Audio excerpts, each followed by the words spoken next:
So DLC 16 has definitely had its ups and downs in terms of reveals so far with the two Piccolos that we've been shown, because Orange Piccolo, without a doubt, this is going to be a very, very fun character. The only fear that I have with this character in any way, shape, or form is his stats. If his stats aren't good, that would suck, but still overall he definitely is going to be fun because, well, I've already experienced him firsthand. I've been able to experience his combos, his skills, all things like that, and so have so many others who have Xenoverse 2 on PC and are able to mod, because there was a way to actually access this character a little bit early, and obviously I already made a couple videos on him as well. And again, he is very, very fun, man. His skills are really cool. I like his combos as well. Like, he just feels like a really bruiser type of character, which is great considering, well, that's what basically he is and how his body shape is at the same time.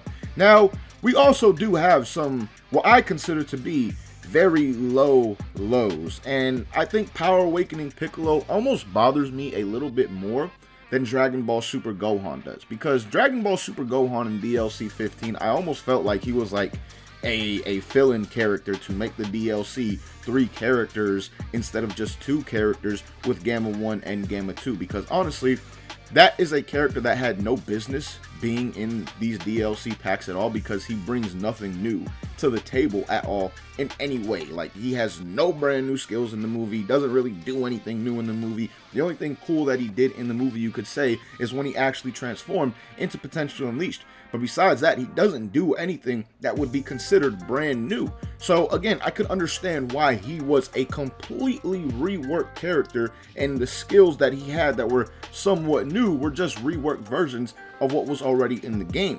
Now, Power Awakening Piccolo, on the other hand, is just a bigger disappointment in my opinion, because this is a character they had source material for. And not only did they have source material for this character from the movie, but in Dragon Ball Legends, the two of Power Awakening Piccolo's skills in that game are the new version of his Special Beam Cannon and the Telekinesis Rock move. Those are literally skills in Dragon Ball Legends, which is a game made by Dimps. How can you put that in Legends but not apply it to this version of Power Awakening Piccolo at all in Xenoverse 2? Because to me, that just makes no sense. Like, you've already kind of worked on this in a sense in Dragon Ball Legends. Just convert it to the Xenoverse 2 graphic style or whatever changes you have to make to put it in Xenoverse 2 and apply it to this character, because then Power Awakening Piccolo, in my opinion, would be a great character if that was the case. If he actually came with 2 brand new skills in that Telekinesis Rock move and the Special Beam Cannon, then I think he would have been a great character without a doubt. It's just, I don't think that is going to be the case for 2 reasons. One, we know of basically 5 of this character's skills. A character only gets 7 skills. You got 4 supers, 2 ultimates, and 1 evasive, right? We know of all of his super attacks because we know Evil Explosion is going to be a super. We know Evil Eyes is going to be a super. Both of those were revealed in the V-Jump scan we just got like a week ago. And then also, we know about Evil Whirlwind being a super because, well, he does that in the actual trailer that was showcased for this character. So those are 3 of his super attacks right there. Then we also know DLC characters and pretty much all characters come with a maximum charge skill, or some kind of charge skill will be applied to them some way, shape, or form, right?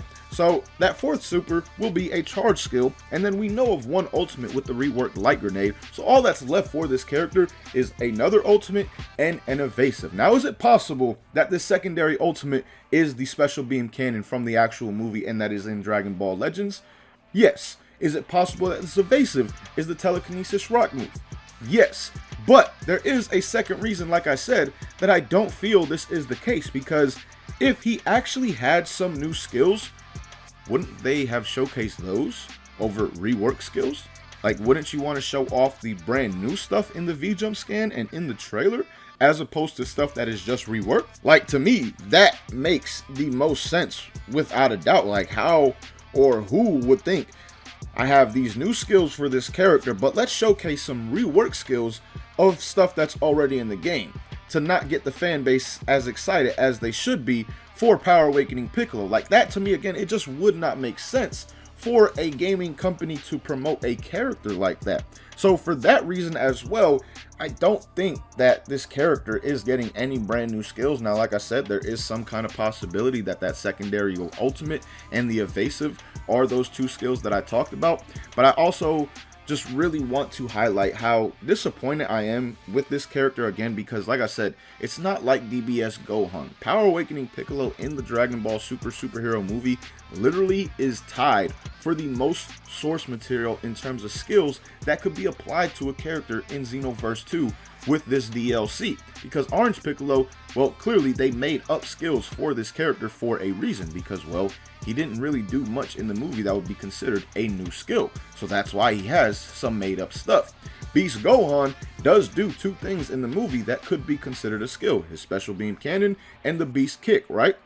Power Awakening Piccolo, again, has his special beam cannon and the telekinesis rock move. So he literally has two moves that they could have implemented, just like Beast Gohan has two moves that they could implement from the movie on this character. And that's really what disappoints me the most with Bandai and Dimps when it comes to Power Awakening Piccolo, because it feels really, really lazy, in my opinion, at the very least. And it also does give me a fear for the future of DLC on this game, because based off the story leaks, like I've said before, it does seem like we will be getting more DLC on Xenoverse 2. And if we get more DLC on Xenoverse 2, I do not want to see characters like this anymore, because there are characters of other forms of characters that we still don't have in this game. Majin 21 is one that everybody wants for the most part. That is a possibility. I don't want to see Majin 21 with a bunch of just reworked skills from Android 21. That would kind of suck. I would like to see some new stuff applied to her if that were to be a character. Same goes for a character like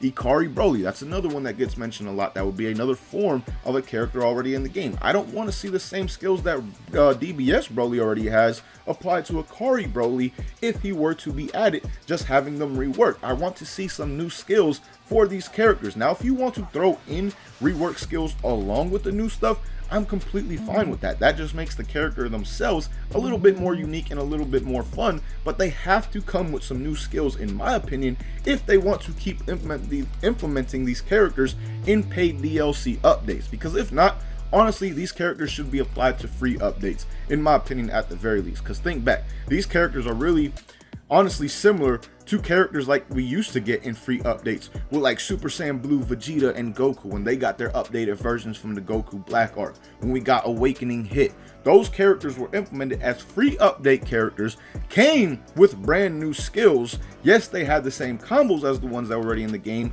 but they came with brand new skills and they had different builds, different presets, things like that, that felt like a different character in a sense, especially when it came to Super Saiyan Blue Vegeta. His second preset that was added in with the Goku Black arc really made people start to realize how good he actually was. But again, those were free updates, and I think that's what characters like this with DBS Gohan and potentially Power Awakening Piccolo should be if he doesn't get any new skills, like I said, which the chances honestly are not that great. So let me know what you guys think about this down below in the comments. Do you agree with what I'm saying in this? Do you feel the same disappointment and a little bit more disappointed in this character than DBS Gohan? Because again, DBS Gohan really had nothing to work with, nothing to be based off of.